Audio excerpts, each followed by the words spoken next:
Hello friends, welcome to smile talk paramedical channel. Friends, ನೀವೊಂದು 5 ನಿಮಿಷ free ಇದ್ದರೆ GNM nursing counselling process ಯಾವ ರೀತಿಯಾಗಿರುತ್ತೆ ಅನ್ನೋದ್ರ ಬಗ್ಗೆ ಒಂದು 5 ನಿಮಿಷದಲ್ಲಿ ನಿಮಗೆ ಎಕ್ಸ್ಪ್ಲನೇಷನ್ ಮಾಡ್ತೇನೆ. ಈಗಾಗಲೇ ನೀವು ಅಪ್ಲಿಕೇಶನ್ಗಳನ್ನು ಹಾಕಿದ್ದೀರಿ, ಡಾಕ್ಯುಮೆಂಟ್ ವೆರಿಫಿಕೇಷನ್ ಆಗ್ತಾ ಇದೆ. ಫಸ್ಟ್ ರೌಂಡ್ ಬಗ್ಗೆ ನಾನು ಮಾಹಿತಿ ಕೊಡ್ತೇನೆ, ಯಾವ ರೀತಿಯಾಗಿ ಮತ್ತು ಎಷ್ಟು ದಿನಗಳ ಕಾಲ ಫಸ್ಟ್ ರೌಂಡ್ ಕಂಪ್ಲೀಟ್ ಆಗುತ್ತೆ ಅಂತ. ಅಪ್ಲಿಕೇಶನ್ ಹಾಕಿ 1 ತಿಂಗಳ ಒಳಗಡೆ ಡಾಕ್ಯುಮೆಂಟ್ ವೆರಿಫಿಕೇಷನ್ ಆಗುತ್ತೆ.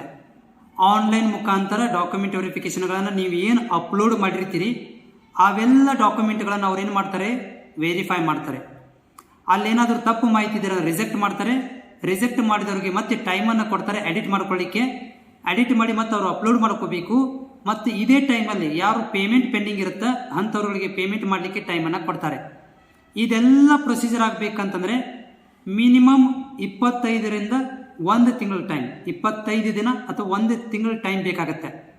ಈ ಅವಧಿಯಲ್ಲಿ ಏನು ಮಾಡ್ತಾರೆ ಅಂದರೆ ನಿಮ್ಮ ಎಲ್ಲ ಡಾಕ್ಯುಮೆಂಟ್ ವೆರಿಫಿಕೇಷನ್ ಮಾಡಿ ನಿಮಗೆ ಮೆಸೇಜ್ಗಳನ್ನು ಕಳಿಸ್ಕೊಡ್ತಾರೆ, ಸ್ಟೇಟಸನ್ನು ಅಪ್ರೂವ್ಡ್ ಮಾಡಿಕೊಡ್ತಾರೆ.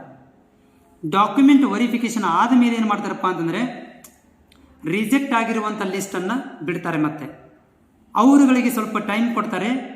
ಏನಾದರೂ ನಿಮ್ಮಲ್ಲಿ ರಿಜೆಕ್ಟ್ ಆಗಿರುವಂಥದ್ದು ಏನಾದ್ರು ಡಾಕ್ಯುಮೆಂಟ್ ಇದ್ದರೆ ನೀವು GNM ನರ್ಸಿಂಗ್ ಬೋರ್ಡಿಗೆ ಬಂದು ಡಾಕ್ಯುಮೆಂಟ್ ತೋರಿಸಿ ನೀವು ಮತ್ತೇನು ಮಾಡ್ಬೋದು, ರಿಜೆಕ್ಟ್ ಆಗಿದ್ದೀರ ಅದನ್ನು ಮತ್ತೆ ನೀವು ಏನು ಅಪ್ರೂವ್ಡ್ ಮಾಡ್ಕೋಬೋದು ಅಂತ ಅವರಿಗೆ ಒಂದು 10 ದಿನ ಟೈಮ್ ಕೊಡ್ತಾರೆ. ಅದು ಮುಗಿದ ತಕ್ಷಣ ಏನು ಮಾಡ್ತಾರೆ ಅಂತಂದರೆ ರ್ಯಾಂಕ್ ಲಿಸ್ಟ್ಗಳನ್ನು ಬಿಡ್ತಾರೆ. ರ್ಯಾಂಕ್ ಲಿಸ್ಟನ್ನು ಬಿಡ್ತಾರೆ.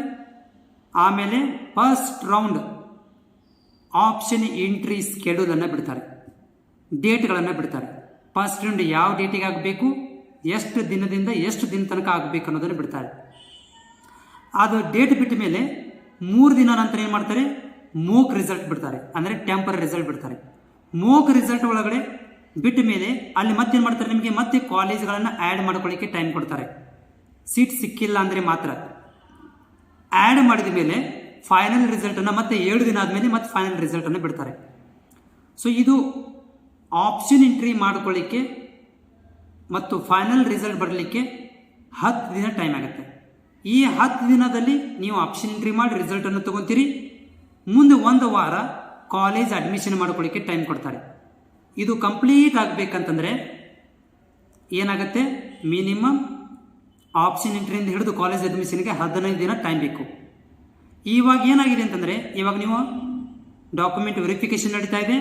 ಸೊ ಈ ಒಂದು ಡಾಕ್ಯುಮೆಂಟ್ ವೆರಿಫಿಕೇಷನ್ ಮುಗಿಬೇಕಂತಂದರೆ ಈಗಾಗಲೇ ಸ್ಟಾರ್ಟ್ ಆಗಿದೆ. ಮುಗಿಬೇಕಂತಂದರೆ ಇದೇ ತಿಂಗಳು 2ನೇ ವಾರದಲ್ಲಿ ಮುಗಿಬೋದಂತ ನಾನು ಎಕ್ಸೆಪ್ಟೇಷನ್ ಮಾಡಿದ್ದೀನಿ. 15 ತಾರೀಕು ತನಕ ಮುಗಿಬೋದಂತ. 15 ತಾರೀಕು ತನಕ ಮುಗಿದ ಮೇಲೆ 20-25 ತಾರೀಕಿಗೆ ರಿಜೆಕ್ಟ್ ಆಗಿರುವಂಥ ಲಿಸ್ಟ್ಗಳನ್ನು ಬಿಡ್ತಾರೆ. 25 ಬಿಡಬೇಕು ಅವರು, ನಾನು ಎಕ್ಸೆಪ್ಟ್ ಮಾಡಿದ್ದೀನಿ ಬಿಡ್ಬೋದು ಅಂತ. ಬಿಡಲಿಲ್ಲ ಅಂತಂದರೆ ಮುಂದಿನ ತಿಂಗಳು ಬಿಡ್ಬೋದು.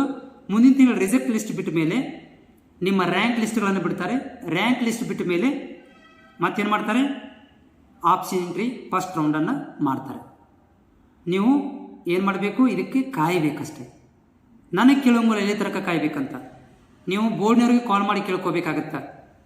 ಹೌದಾ, ನಾನು ನಿಮಗೆ ಮಾಹಿತಿಯನ್ನು ಕೊಡ್ತೇನೆ, ನಾನು ನಿಮಗೆ ಗ್ಯಾರಂಟಿ ಕೊಡ್ತೇನೆ. ಏನಪ್ಪ ಅಂತಂದರೆ ಏನೋ ನಿಮ್ಮಲ್ಲಿ ಡೌಟ್ಗಳಿದ್ದರೆ ನನಗೆ ಲೈವಲ್ಲಿ ಬಂದಾಗಿ ಹೇಳ್ಬೋದಂತ. ಅದನ್ನು ಬಿಟ್ಟರೆ ಸೊ ಎಕ್ಸಾಕ್ಟ್ ಟೈಮನ್ನು ಡೇಟನ್ನು ಬೋರ್ಡ್ನವರು ಕೊಡೋಂಗಿಲ್ಲ, ನಾನು ಕೂಡ ಕೊಡೋಕ್ಕಾಗೋದಿಲ್ಲ. ಸೊ ಈ ಒಂದು ಪ್ರೊಸೀಜರ್ ಆಗಬೇಕಂತಂದರೆ ಸ್ವಲ್ಪ ಕಾಲಾವಕಾಶ ತಗೊಳ್ಳುತ್ತೆ. ಓಕೆನಾ. ಮತ್ತೆ ನಾನು ಪ್ರತಿ ಸಂಜೆ 5:15 ನಂತರ ಲೈವಲ್ಲಿ ಬಂದಿರ್ತೀನಿ. ನೀವು ಜಾಯಿನ್ ಆಗ್ಬೋದು, ಡೌಟ್ಗಳನ್ನು ಕೇಳ್ಬೋದು.